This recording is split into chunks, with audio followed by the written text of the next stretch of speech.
Conflict resolution, the battle that decides every relationship. Every relationship will face conflict, not because something is broken, but because two different worlds are trying to exist in the same space.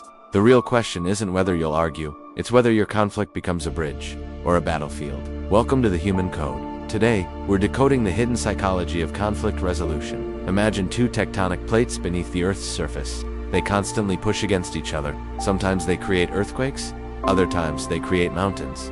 Human relationships work the same way. Conflict isn't the enemy. Unresolved conflict is when emotions rise, something ancient awakens inside the brain. The survival system takes control. Your heartbeat increases, your breathing changes. Your mind shifts from understanding to defending. Suddenly, every word becomes a weapon. Every silence feels like rejection. Every disagreement sounds like a personal attack. But here's the hidden code. Most arguments aren't really about the dishes, the money, or who forgot to text back.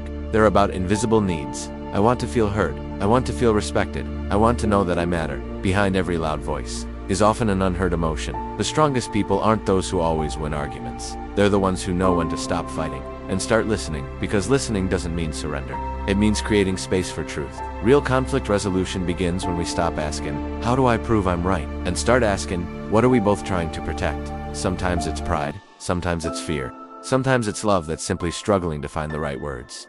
Healthy conflict isn't about defeating another person. It's about solving the problem together. You versus me becomes us versus the problem. That single shift changes everything. Words become calmer, defenses become softer, solutions become possible. The greatest relationships aren't conflict-free. They're repair-rich. They understand that trust isn't built by never breaking. It's built by knowing how to reconnect after the break.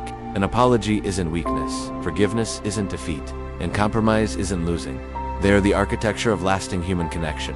Every conflict gives you two choices: protect your ego or protect your relationship. One creates distance, the other creates understanding.